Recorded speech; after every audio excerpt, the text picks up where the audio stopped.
welcome, welcome. Have a seat.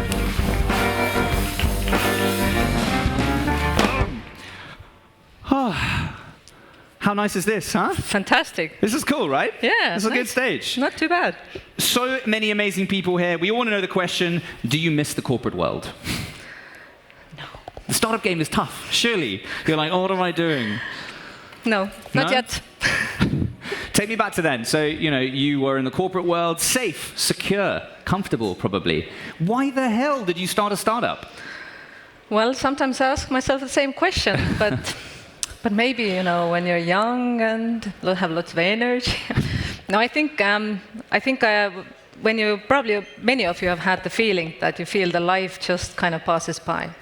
And I think, and there were a few more interesting points. One was that someone asked, kind of commented that if you are kind of further away from the customer, from like few layers, then you really should start to think the value you create. And all those kind of things together. So if the further you were removed to the customer, Yeah. you should start to build a business.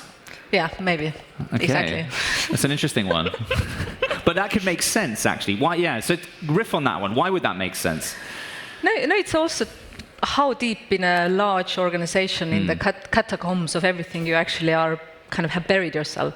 And I think this really makes you think how much you can impact something, or what is really your own delivery. What can you actually impact? And I think, I'm not saying in every corporation it's like that, but I think this is a question many people who work in a bigger corporation should ask themselves.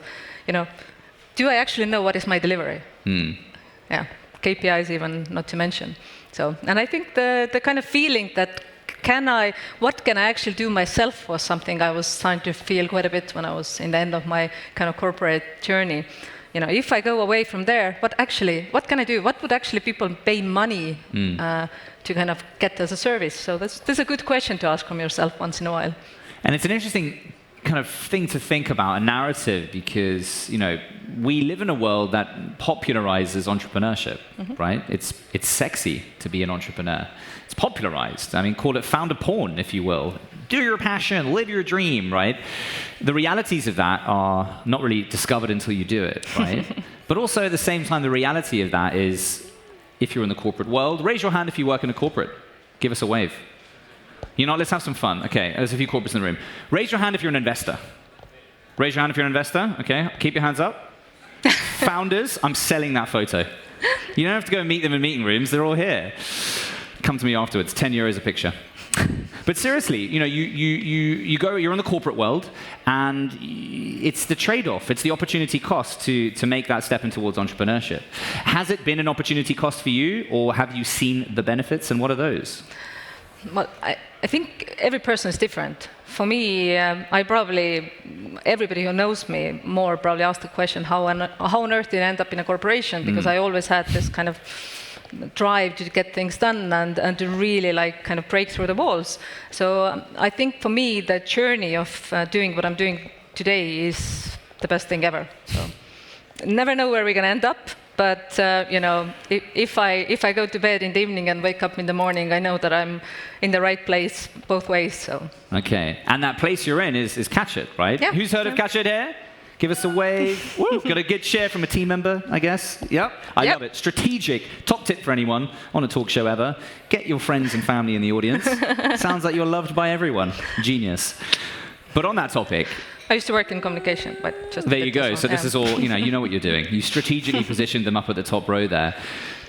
Catch It. Take us through what you do from the perspective of a child VC. You're pitching a child VC. How do you describe what you do? This is a hard one, but let me try. So basically what we do is we want to enable more and more people not to work 9 to 5. So they can work on multiple places, work less, and so on. But in order to do that, you need to have also some sort of insurance products, which often are missing when you don't work 9 to 5. And basically with Cachet, we are creating those insurance solutions. So, easier. Take an Uber driver. He needs insurance for car. He works only a few hours a week. He doesn't wait for the full insurance. As simple as that.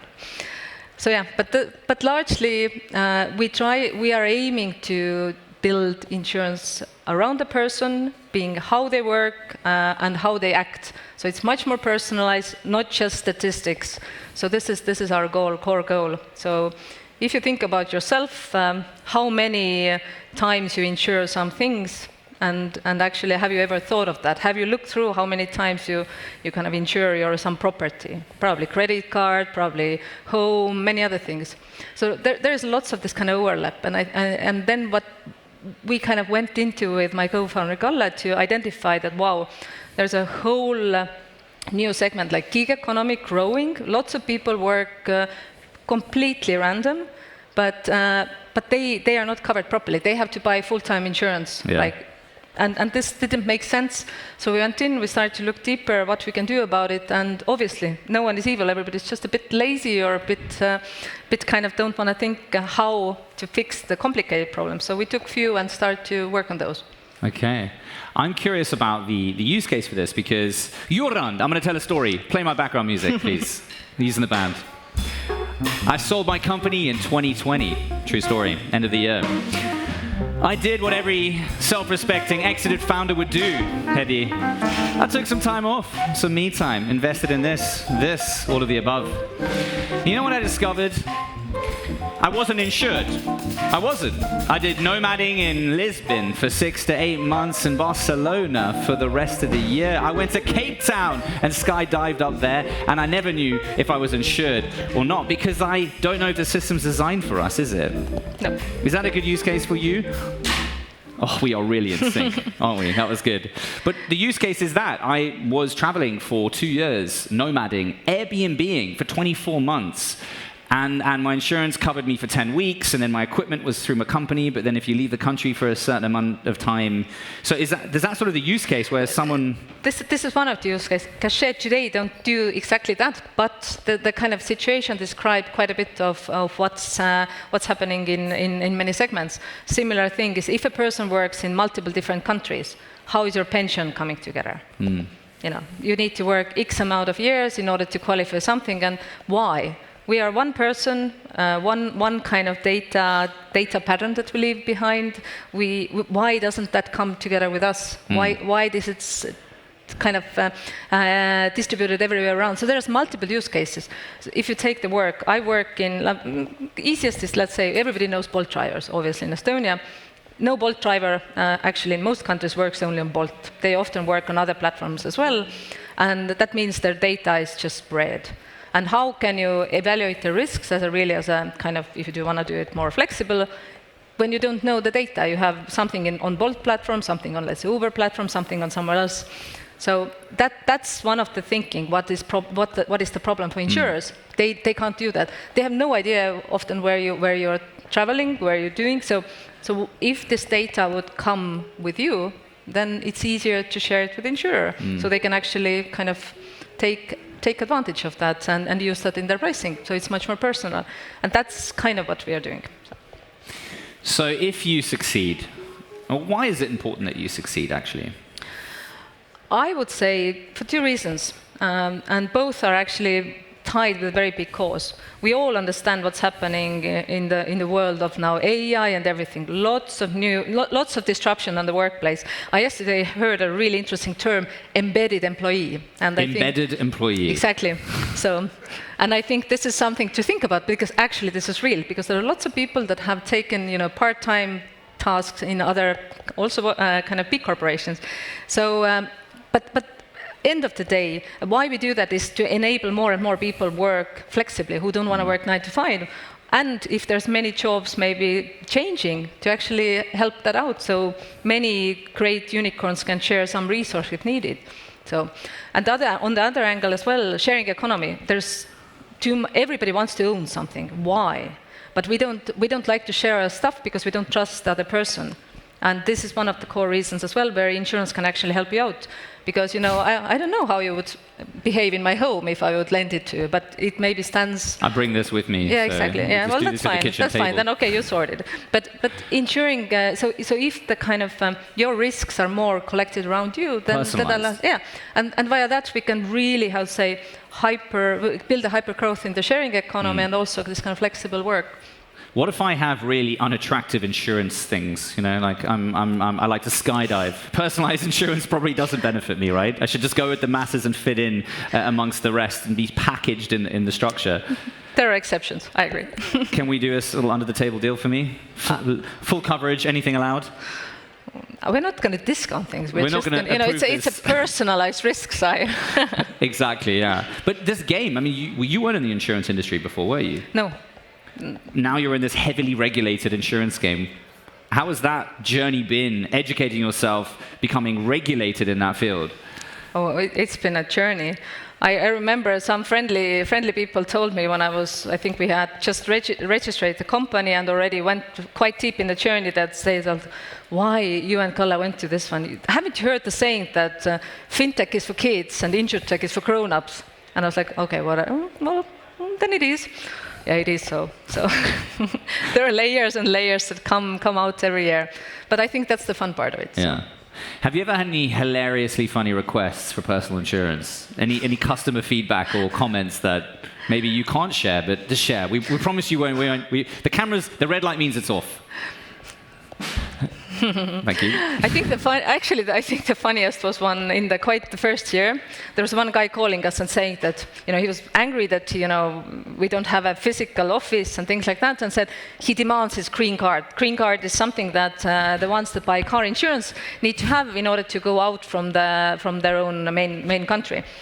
And they were like really like, and also outside Europe. So they were like demanding, and I need it now, and then where can I pick it up? I said, we don't have an office. So he said, we can bring it to you or send it to you via post. I said, yeah, you can do that, but it has to be 3 a.m. during the night. Why? Well, I sleep during daytime, I work during nighttime. So he demanded us to bring it to 3 a.m. to Lasnamäe. I kindly delegated this to my co-founder. Found a dedication there. I'm going to get this to you, even though that's not actually my job description. But I think we managed to convince a bit more friendlier hours. So, but that was a funny request as a first year. So you have this amazing audience who have been joining us and listening avidly, enjoying, hopefully, and maybe getting involved. What is your message to everyone here today, especially at the top there? Just because I like you at the top there. Not that I don't like you guys, you know. I think one of the two messages. One is really, have you ever thought about your insurance? If not, think about it. And also how it, you know, challenge the thing that, is it fair? You know, if you haven't done any claims, is it fair? And then you start to think about how to look into alternative options as well, and what you should ask for your insurance provider. That's one. And the other part is like we are always looking for really great talent, and you know, if anyone wants to come and join Cachet, then Kadri, our HR manager, sits here, so come and talk with us. So it's an interesting, fun, and very data-rich journey that we are on, and I have a good feeling about it. So if you use the code MAT20, you'll get 20% off, right? Of course. Okay, cool. We got that approved here today. You saw it from us. Final question. What have you enjoyed the most about Latitude59 so far? Apart from this, obviously. That's a new thing, so it's going to go very top on the list. But absolutely the community. I think it's amazing how diverse team of people comes together, and the kind of, I love the word engineered serendipity. So I think this is what is the magic of those kind of events, and I think Latitude is just about the right size, right about boldness. I love that this is, you know, there is no something strict. So yeah, this is a great event, and I'm happy to come here every year. So. Hedi, you are so welcome. Thank you all for listening to this session. Hedi, give it up for Cachet! Thank you.